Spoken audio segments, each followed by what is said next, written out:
Graça e paz, irmãos. Muito bom estar com vocês nesta última noite do evento. Eu agradeço os organizadores do Reforma Hoje por promoverem uma oportunidade de nós aprendermos de coisas que são pouco faladas em nossos dias. Por exemplo, não há muita gente que explore o fato do nosso Cristo ser um oficial com 3 funções: sacerdote, profeta e rei.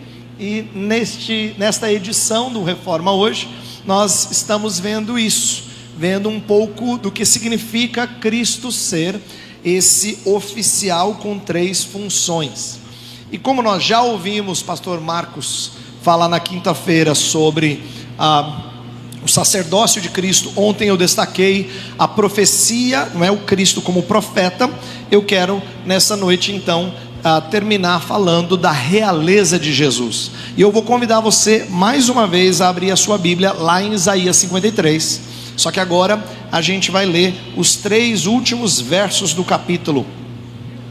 Mas antes de ler, eu quero te ensinar uma coisa com a sua Bíblia aberta. Se você tem a Bíblia física, vai ser um pouquinho mais fácil de ver o que eu vou te mostrar. Mas se você tiver aí ela virtualmente no celular ou tablet, você vai ter que correr para eu te mostrar o que eu quero que você veja.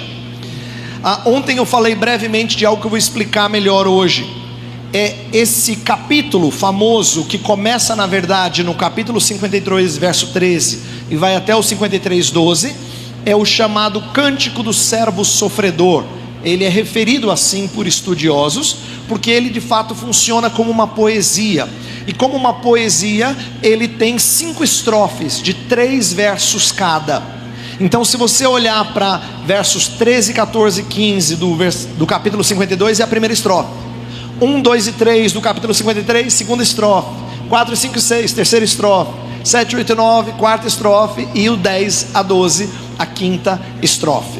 E como é típico da poesia hebraica, por vezes poesias são estruturadas de forma a uma parte espelhar outra parte. A gente chama isso, essa estrutura literária, de quiasmo. Isso significa que a primeira estrofe ela parece com a quinta estrofe, a segunda com a quarta, e fica uma no meio. Então essa estrutura de estrofes, ela tem semelhanças. Então a última estrofe que a gente vai ver hoje é parecida com a primeira, mas ela também conta uma história. Sabe por quê? Porque a primeira estrofe começa assim, olha o versículo 13 do 52. Eis que o meu servo procederá com prudência, será exaltado, elevado e muito sublime. Então começa com um servo exaltado, elevado e muito sublime. Ontem a gente viu que esse servo chegou a tal ponto que ele ficou desfigurado. Os homens não fizeram caso dele. Homem de dores, que sabe o que é padecer. E a gente agora vai ler uma passagem que mostra não só o seu sofrimento, mas eventualmente a sua exaltação. O que esse cântico do servo está nos ensinando? Que esse servo começa exaltado, depois ele é humilhado e ele termina exaltado. A própria poesia conta a história de Jesus. Começa lá em cima, que nem Filipenses 2 fala: não julgando por usurpação ser igual a Deus, antes a si mesmo se esvaziou, assumindo forma de servo. E como servo ele sofreu, mas para conquistar aquilo que no final ele recebe como recompensa, a sua exaltação. Então a gente vai falar desse último movimento da exaltação. Mas antes de ler o texto, eu estou ensinando isso a você porque eu quero que você saiba que essa não só é a história de Jesus, é a história da humanidade. Eu e você fomos criados à imagem e semelhança de Deus, de maneira tão perfeita que a Bíblia diz que Deus viu tudo e diz que tudo era muito bom. Mas não demorou muito para esses primeiros homens caírem em pecado, e aí a gente vê a que ponto as coisas chegaram. Mas o objetivo final da salvação de Jesus é conduzir o seu povo novamente a um estágio de exaltação.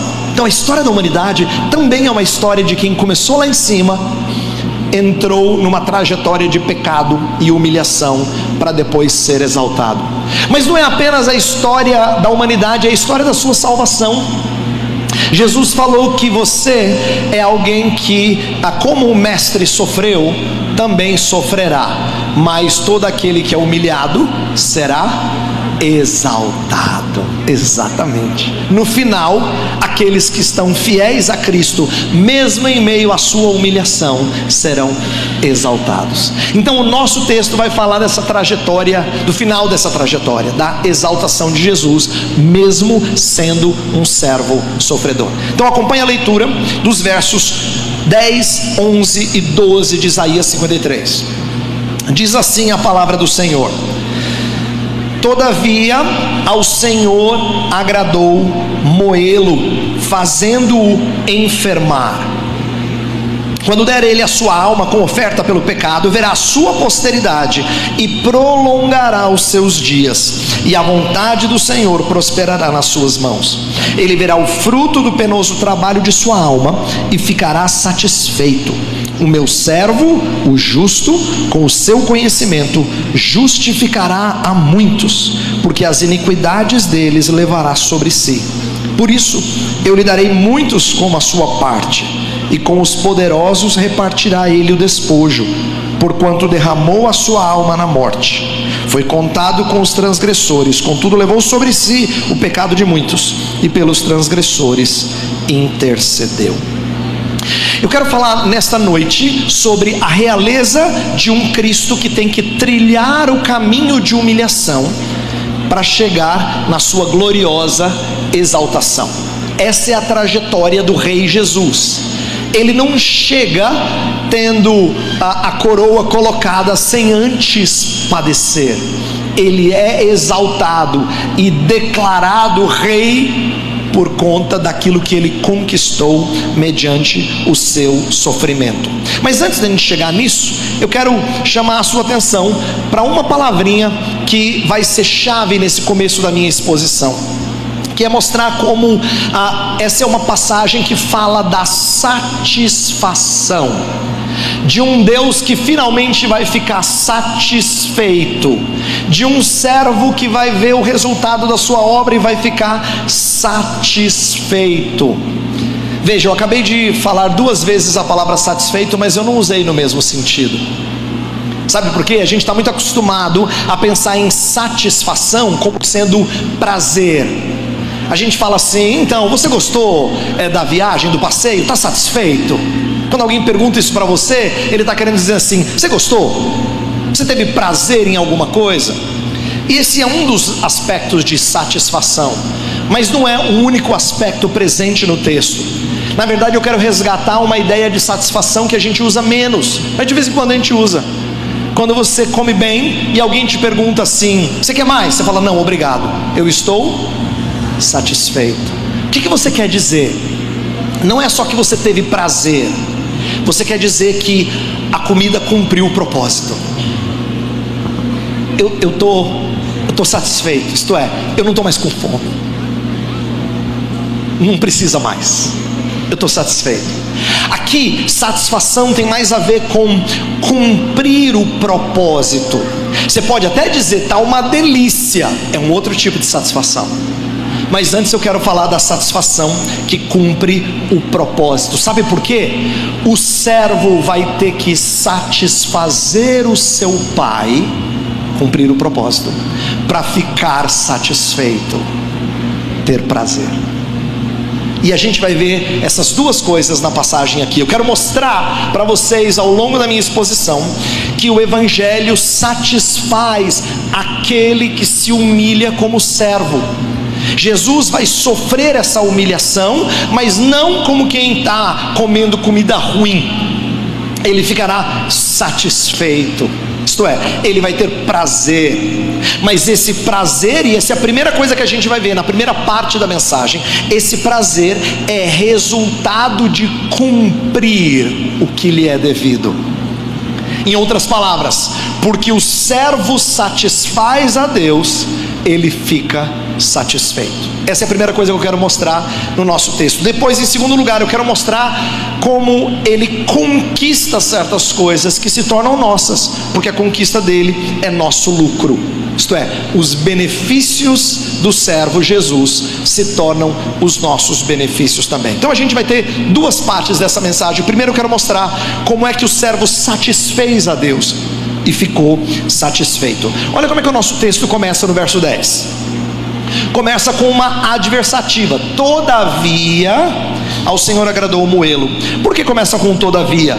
É porque terminou o verso 9, eu não li a poesia toda, mas terminou o verso 9 dizendo que ele não abriu a sua boca, não se achou dolo em sua boca. Em outras palavras, ele é um servo admirável, submisso, silencioso, comprometido em obedecer até a morte. Todavia o Senhor o moeu.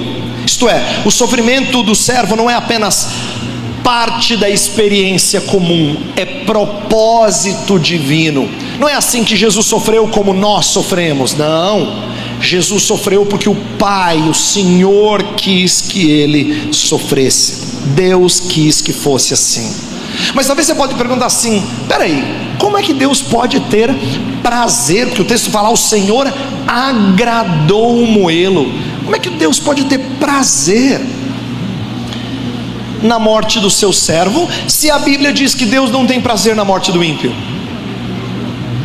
Isto é, se Deus não se encanta nem com trazer justiça sobre quem é ímpio, se Deus não tem prazer nem na morte do ímpio, ele não tem prazer na morte de ninguém, diz Ezequiel capítulo 18, como é que ao Senhor agradou moê-lo?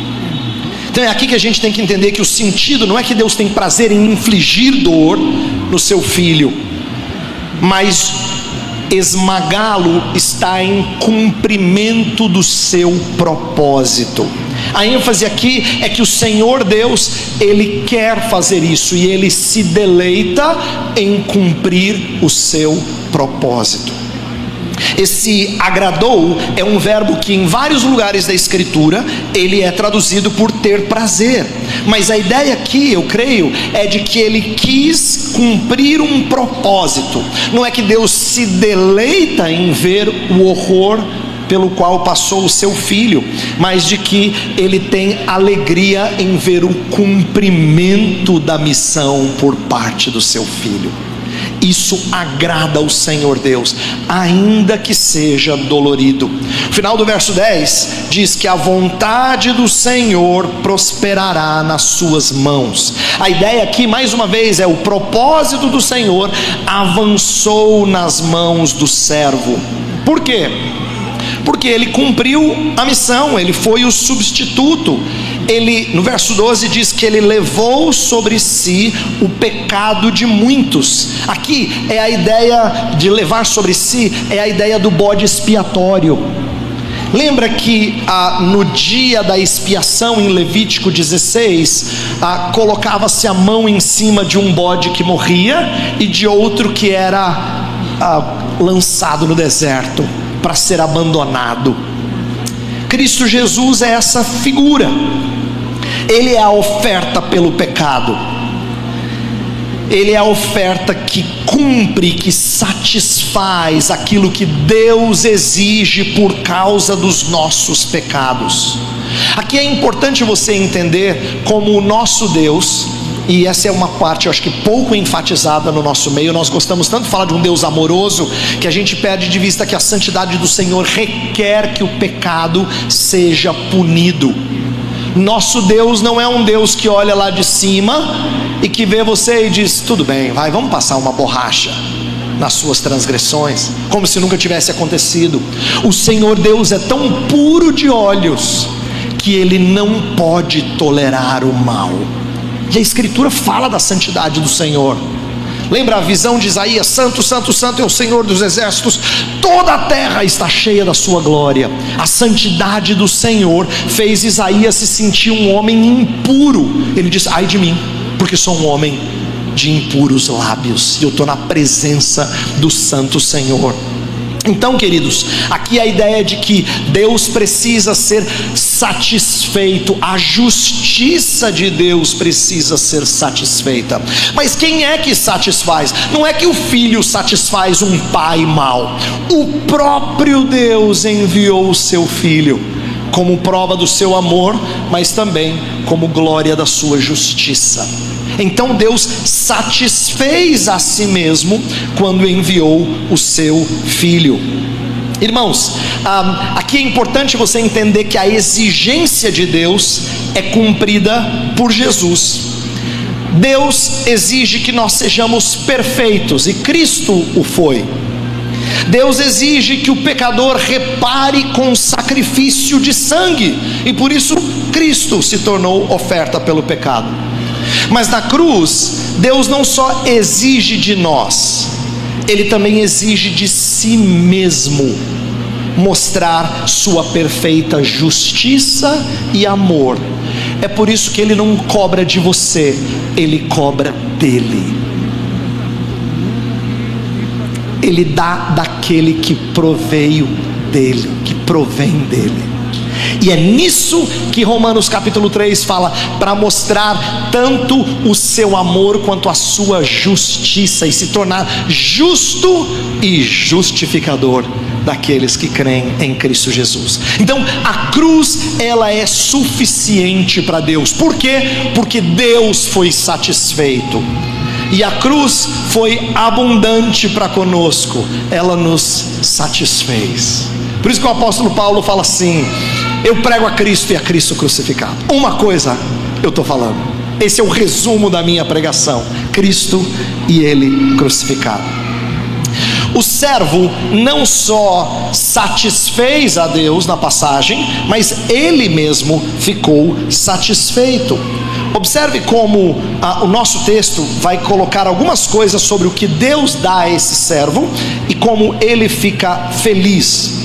O próprio Deus concede ao seu servo muitos como a sua parte, o que é revelador de que o servo, ele fica alegre com aquilo que ele alcança. Versículo 2 fala assim: eu lhe darei muitos como a sua parte. Quer dizer, ele conquistou algo. Então por isso que o versículo 11 fala: ele viu o fruto do penoso trabalho de sua alma e ficou satisfeito. Aqui é aquela satisfação não só de cumpriu a missão, mas de realmente ter prazer naquilo que ele conquistou. Ele viu o resultado do seu labor e ele se alegrou. Observe que aqui Deus tanto foi satisfeito porque a sua justiça foi cumprida, mas ele ficou satisfeito porque o servo se alegrou naquilo que ele conquistou. Aqui eu preciso ensinar uma coisa sobre a doutrina que a reforma nos traz, que é a de que Jesus Cristo não faz tentativa de salvação. Ele vem e salva todos a quem ele se propôs salvar. E é muito importante você entender isso. Jesus não pode tentar salvar cada pessoa sem exceção e conquistar uma parte pequena e sair satisfeito. Ok? Isto é, o Rei da Glória não pode tentar vir salvar uma infinidade de pessoas, conseguir só alguns poucos e depois ficar feliz, mesmo tendo tomado uma lavada do inimigo. Não pode.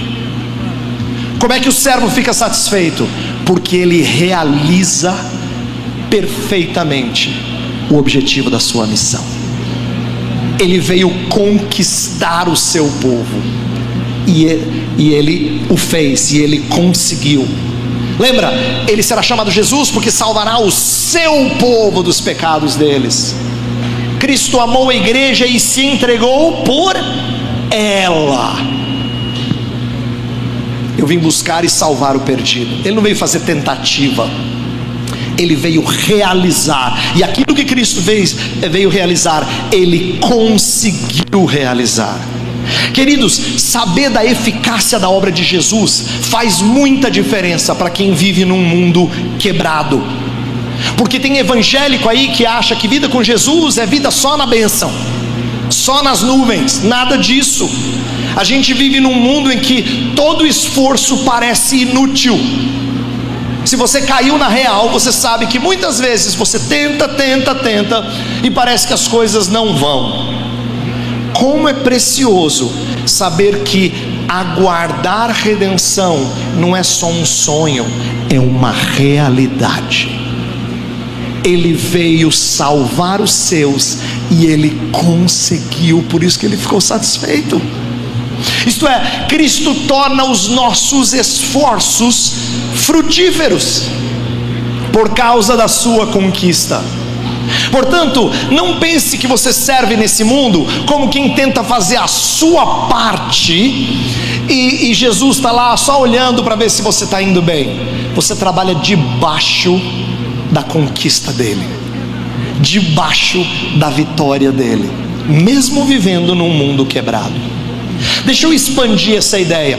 No versículo 10 existem duas frases que podem não ser entendidas corretamente com respeito ao servo Jesus, mas diz assim: ele verá a sua posteridade e prolongará os seus dias. Não é que Jesus teve filho, não é isso que está tratando. Ele está se referindo aqui a imagens que apontam para a ressurreição. Isaías está usando metáforas para dizer assim: o servo foi aprovado por Deus. Embora ele sofreu até a morte, ele não ficou preso na morte. Ele verá a sua posteridade, ele prolongará os seus dias. São imagens da ressurreição de Cristo. A posteridade que ele verá é no sentido de filhos de Deus, está se referindo ao sacrifício conquistando um povo para si. Cristo Jesus viu essa posteridade e se alegrou. Por quê? Porque ele sabe que ele conquistou aqueles a quem ele veio resgatar. A ênfase aqui é de que a morte não pode detê-lo. Por quê? Porque ele vai ver os frutos do seu trabalho. E eu estou destacando aqui a ressurreição para você entender que a ressurreição é o fundamento da nossa esperança. Lembra, Paulo disse assim, que se Cristo não ressuscitou, é vã a nossa fé. E a nossa fé é a coisa mais inútil. Nós somos os mais infelizes de todos os homens. Você viver por uma coisa que acaba na morte, frustrante. Se Cristo não ressuscitou, nós não temos esperança. Por quê? Porque a gente vive num mundo que morre. Pode perceber, tudo ao nosso redor morre. Bons projetos que você tinha lá na empresa ou no lugar de trabalho ficam empacados. Ideias de melhorias naufragam. Investir tempo em pessoas muitas vezes não parece resultar em melhoria. Você fala, estou perdendo meu tempo. Negócios vêm à falência, políticos frustram, e nós acabamos tentando sobreviver às ondas que nos assolam. Nossos amados morrem, nós morremos. E quando alguém tolamente diz que a esperança é a última que morre, na verdade ele está dizendo que ele vive na ilusão. Porque sem ressurreição, nós somos os mais infelizes de todos os homens. A não ser que alguém reverta a ordem natural de tudo concorrer para a morte, não há esperança. Então quando você vê pessoas que estão chorando o fato de perderem os seus entes queridos, e elas lamentam porque elas não conhecem a Cristo, entenda, elas não têm esperança. O choro delas é justificado. Não tem esperança, a não ser que elas corram para aquele que ressurgiu. Cristo forma um novo povo e fornece uma nova perspectiva de serviço. Presta atenção no que eu vou te dizer. Nós trabalhamos para um reino que não perece, que não é afetado pelas oscilações políticas e econômicas, que não cai de moda, que não perde a sua relevância cultural. A ressurreição, ela proporciona uma nova perspectiva de serviço. Porque, presta atenção, se eu investir invisto em alguma coisa e parece que não está dando certo, eu tento um pouco mais com força, mas depende de quão eficaz eu sou. Mas quando Paulo fala no famoso capítulo de 1 Coríntios 15, que Jesus Cristo ressuscitou e formou um novo povo, como é que ele termina aquele capítulo? Irmãos, sede firmes, inabaláveis, sempre abundantes na obra do Senhor, sabendo que no Senhor o vosso trabalho não é vão. Olha só, por que esse texto está lá? Não é para você trabalhar, arregaçar as mangas e fazer valer, é porque a ressurreição garante isso. A ressurreição é que torna o nosso investimento no reino sempre rentável. E eu não estou falando de dinheiro, tá? O nosso investimento num reino de vida sempre termina bem, porque o Salvador conquistou todos aqueles que ele queria, e ele não perde nenhum dos que o Pai lhe deu. Segunda parte da minha mensagem, eu quero mostrar como a conquista dele é o nosso lucro. Quero mostrar como aquilo que ele alcança é transmitido a nós. No começo desse cântico, esse servo, como eu falei, ele está numa posição exaltada. O pai fala desse servo, e no final ele volta a falar desse servo. Aqui um acerto entre pai e o servo, entre o Senhor e o servo.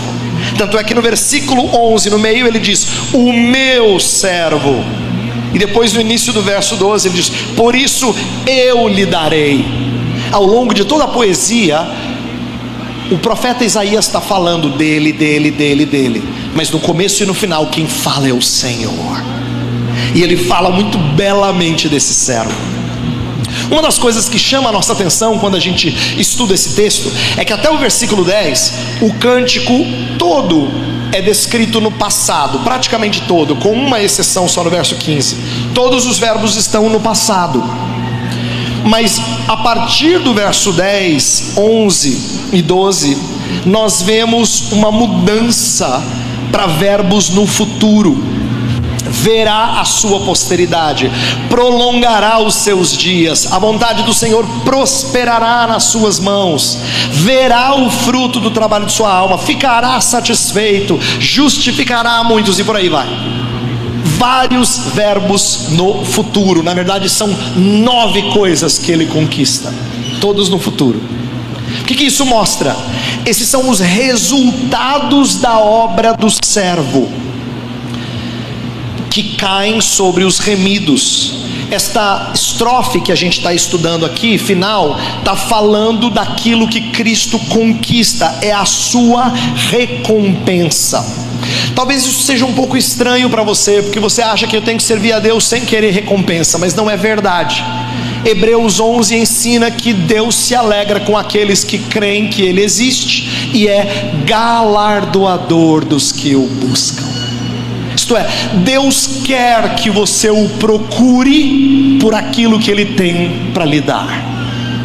E Jesus Cristo sabia disso melhor do que qualquer um de nós. É por isso que quando Ele está para enfrentar o duro sofrimento da cruz, o texto fala assim, Hebreus capítulo 12, verso 2: em troca da alegria que lhe estava proposta, Ele suportou a vergonha da cruz. Percebe que Ele suporta porque Ele tem em mente a recompensa. Ele sabe o que está adiante e o que Ele vai conquistar.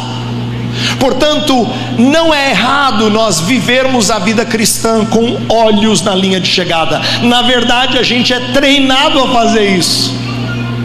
Você já percebeu como o corredor que corre bem nunca olha para baixo? Você olha para baixo, você tropeça. Corredor que corre bem olha para frente. Ele olha correndo, ele corre olhando para o final da sua trajetória. Portanto, ver a recompensa é parte do ânimo desse servo. E o que é que ele conquista? 3 vezes no nosso texto é repetido a palavra muitos, muitos.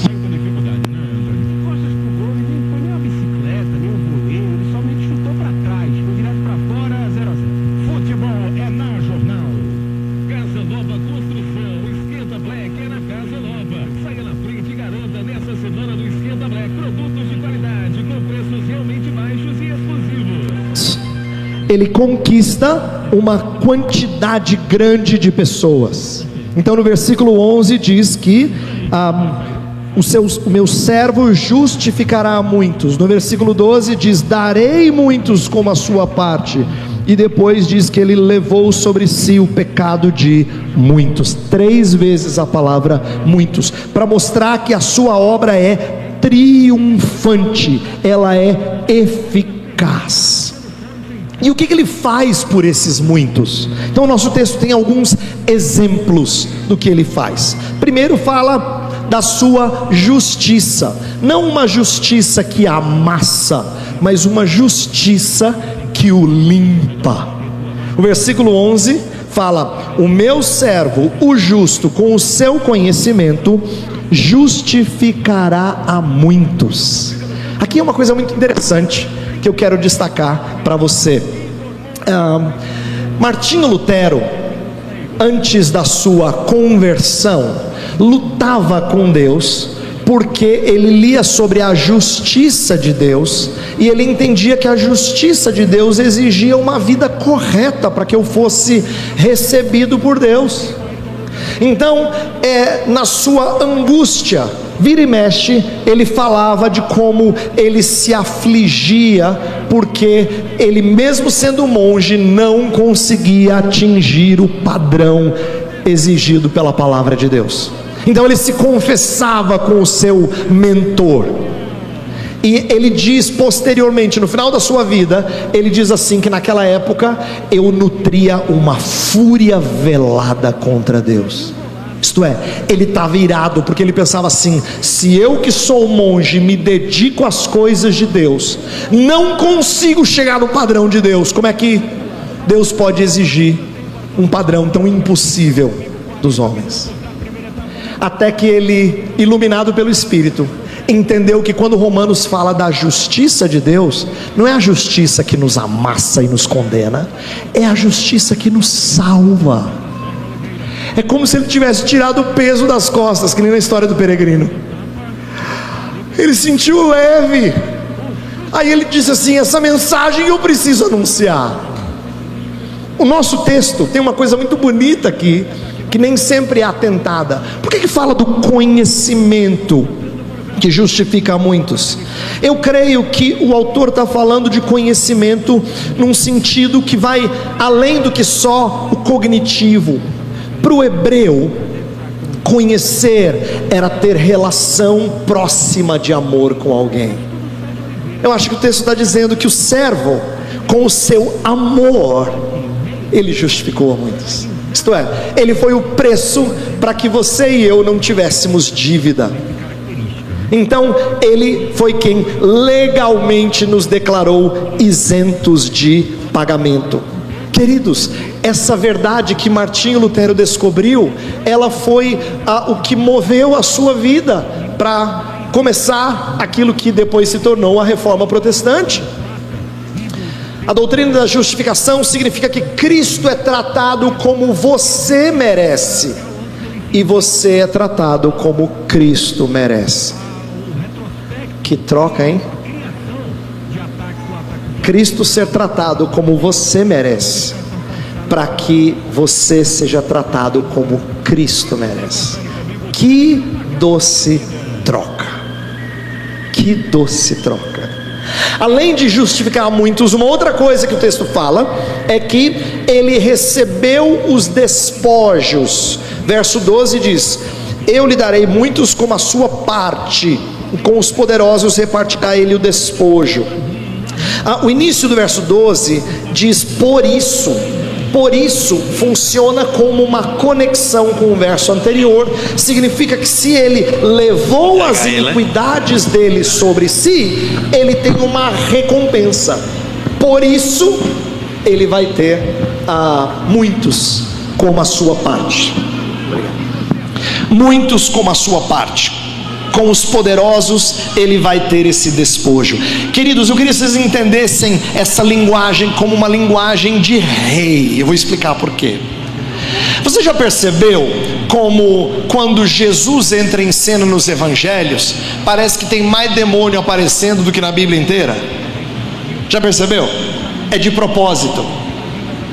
Quem olha para aquilo que Jesus faz e acha que a gente tem que ter ministério de expulsão e demônio aparecendo e tudo quanto é encontro de igreja, não entendeu a revelação bíblica. Por quê? Presta atenção. Porque você ouve falar um pouquinho sobre demônios antes de Jesus, mas você não tem nenhuma orientação do apóstolo Paulo sobre como lidar com demônios nas cartas. Ele diz que nossa luta não é contra carne nem sangue, mas contra principados e potestades, e a gente usa a armadura para nos proteger dos ataques do inimigo. Isso ele diz, mas ele não fala nada de expulsá-los. Por quê? Quem faz isso é o rei. Agora deixa eu te explicar. Quando o rei chegou, você lembra que onde Jesus chegava, os demônios diziam assim: por que, filho do homem, você vem nos perturbar? É porque o rei estava chegando para tomar aquilo que era dele. Os demônios eram usurpadores, estavam tomando aquilo que não era seu.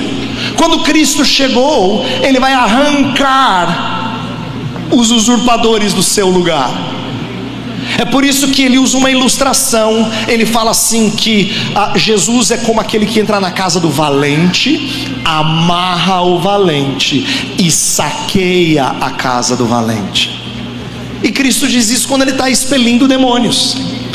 Então, observe, ele diz assim, que quando ele expelia demônios, as pessoas diziam: você faz pelo poder de Beelzebul. Ele diz: eu faço pelo poder de Beelzebul, então Satanás está lutando contra Satanás. Mas se eu faço pelo Espírito de Deus, se é o dedo de Deus fazendo, então o reino chegou. Então, queridos, eu quero que você entenda que o reino chegou porque o rei chegou. Aquele momento em que ele está libertando pessoas do cativeiro do inimigo, o rei chegou. E quando ele não só morre, ressurge, sobe aos céus, Efésios 4 diz que ele reparte dons aos homens. Ele derrama o seu espírito no dia de Pentecostes, e ele também enriquece os homens com dons para que sejam bênçãos nas suas igrejas. É por isso que alguns foram apóstolos, outros profetas, outros evangelistas, outros pastores e mestres. É disso que Efésios fala: homens da palavra, que tiveram dons do Senhor para enriquecer a sua igreja. Esse é ele repartindo os despojos. Então, o que a gente aprende com isso? Na Bíblia, salvação não tem apenas linguagem religiosa de sacrifício, não tem apenas linguagem forense, legal, de justificação, tá? Mas tem também uma linguagem bélica, de guerra.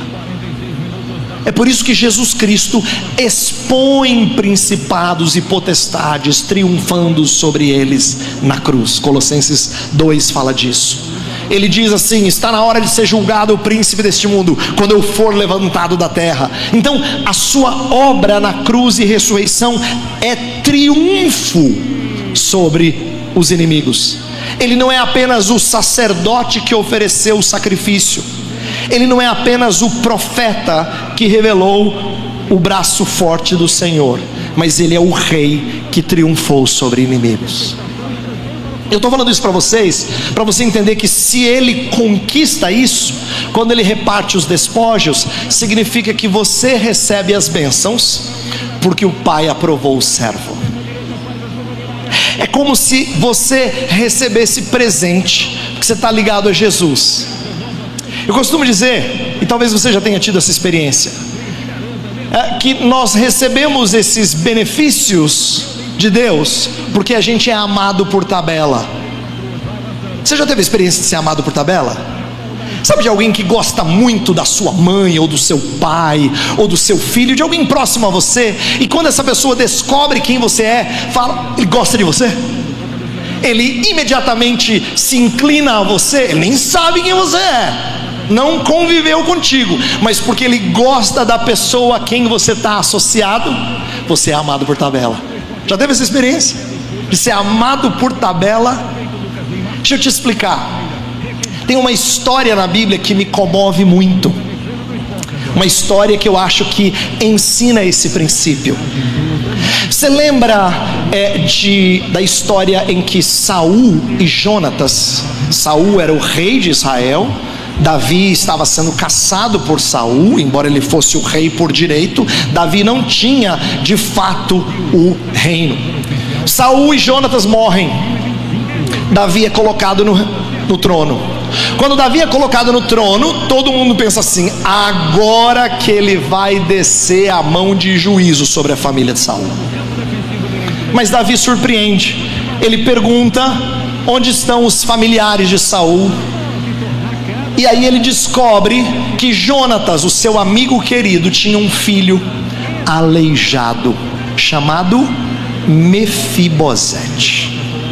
Aí Davi fala assim: eu quero que Mefibosete venha para comer na mesa do rei. Quando a notícia chega para Mefibosete, Mefibosete tem uma reação bem estranha e certamente politicamente incorreta. Sabe por quê? Ele diz assim: o que o rei quer com um cão morto como eu? Hoje em dia a gente não usaria essa linguagem, ela é politicamente ofensiva. Você tem que pensar que você é um PCD, mas você está sendo incluído. Só que a passagem não é para a gente aprender a incluir PCD. É uma passagem em que Mefibosete sabia da sua inutilidade, mas ele vai e come na mesa do rei. Sabe por quê? Porque Davi amava Jonatas, e Mefibosete foi amado por tabela. Querido, sabe por que você é amado? Não é porque você é especial, não. É porque o Pai ama demais Jesus, e você está ligado em Jesus. Quando o Pai olha para o Filho, que Ele diz: em quem me comprazo, Ele ama você por tabela.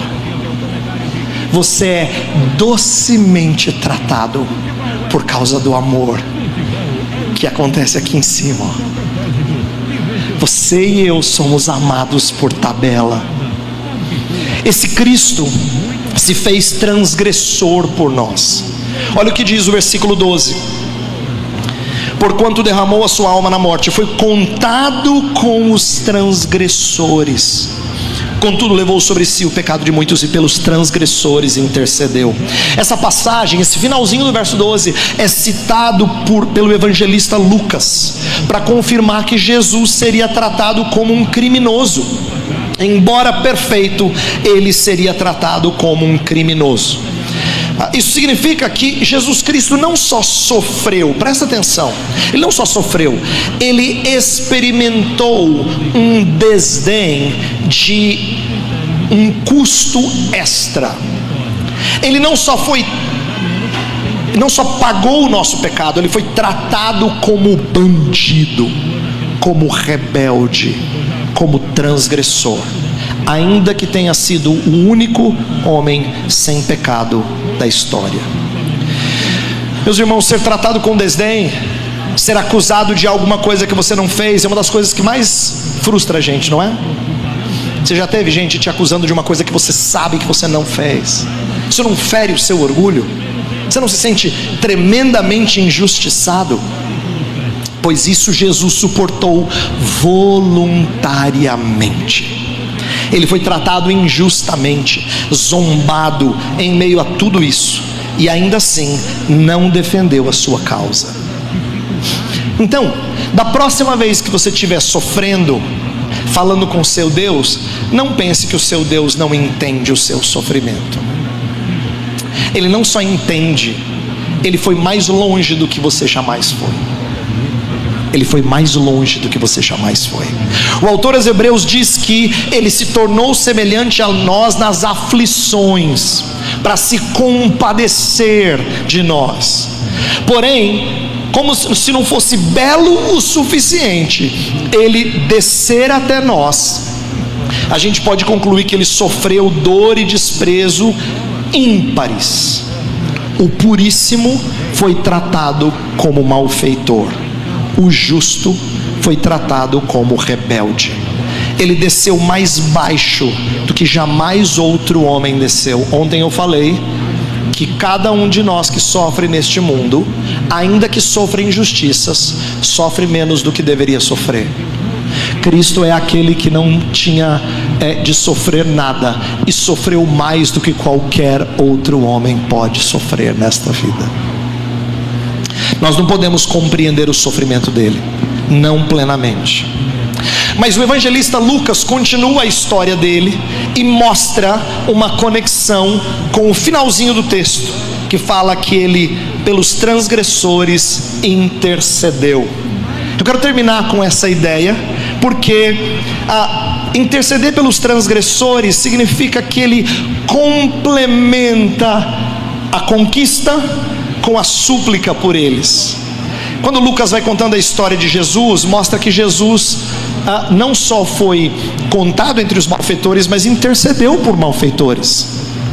A primeira oração dele foi: Pai, perdoa-lhes, porque não sabem o que fazem. A segunda prece dele, ou promessa dele, foi quando um malfeitor crucificado do lado dele falou assim: tem piedade de mim quando você entrar no teu reino? E o que Jesus disse?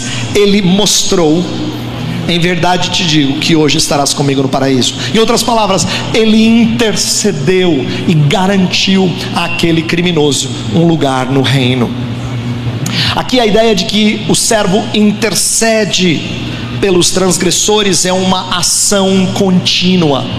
Jesus Cristo, queridos, não intercedeu por nós apenas naquela oração de João 17. Ele continua intercedendo por nós. Ele continua orando por cada um de nós.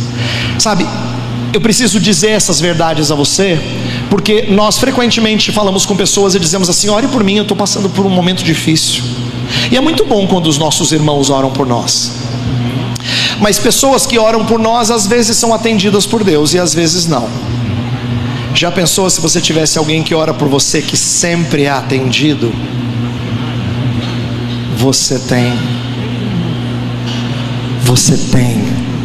alguém que ora por você e sempre é atendido pelo Pai. Cristo é aquele que sempre é ouvido. Se você é perdoado, é por causa da intercessão dele. Se você completa a carreira e persevera até o fim, é por causa da intercessão dele. A sua intercessão é a minha âncora, é a minha segurança. Por que eu e você sabemos que todas as coisas cooperam para o nosso bem? Por que eu e você sabemos que aquele que começou uma boa obra em nós há de completá-la? Nós sabemos porque ele intercede por nós, e a sua intercessão sempre é ouvida pelo Pai que lhe ama. Eu vou terminar com a história do criminoso, falando um aspecto que eu ainda não destaquei. Você lembra aquele criminoso na cruz, penitente, que faz uma súplica humilde, mas muito reveladora a Jesus? Ele enxerga uma coisa difícil de enxergar. Ele diz para Jesus, padecendo naquela cruz: Jesus, lembra-te de mim quando vieres no teu reino. O que Deus fez com aquele criminoso? Ele enxergou realeza no ápice do sofrimento de Jesus. Olha que coisa espetacular. Ele enxergou beleza e realeza no ápice do sofrimento. E a resposta de Jesus é própria de rei conquistador: em verdade te digo que estarás comigo no paraíso. Cristo conquista uma terra paradisíaca, meus irmãos, como um guerreiro triunfante, e ele estende ao seu povo como quem reparte os despojos. Você já percebeu como a gente passa a vida inteira procurando paraíso? A gente sempre trabalha para alcançar paraíso. Desde que o homem perdeu o jardim, ele sonha em ter acesso ao paraíso. É por isso que crianças e adolescentes estudam o ano inteiro pensando nas férias, que ele quer paraíso. O trabalhador se desgasta o ano inteiro para poder pagar as férias dos sonhos, porque ele quer paraíso. Quando chegamos no final da carreira, a gente conta os dias para se aposentar, para ter um pouquinho de paraíso. Mas esses exemplos, eles mostram como a gente não consegue paraíso nesta vida. É uma busca incessante, mas que não tem fim. Cristo, porém, promete para nós: vou preparar-vos lugar. A conquista de Cristo e a sua intercessão são a certeza de que eu vou chegar no paraíso. É a sua certeza de que você vai chegar no paraíso. O paraíso nos espera, irmãos.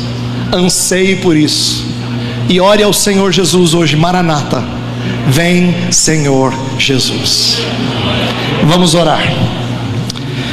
Ó Senhor, estamos diante da Tua palavra, sendo lembrados da conquista do Rei e aguardando o dia em que nós adentraremos esse reino. Convoca o Teu povo a esperar ansiosamente pelo retorno do Rei, Senhor. Faz-nos servos submissos como Ele foi. Faz-nos entender que é a vitória dEle que é a nossa vitória. Que não tentemos fazer aquilo que cabe apenas a Cristo, Senhor.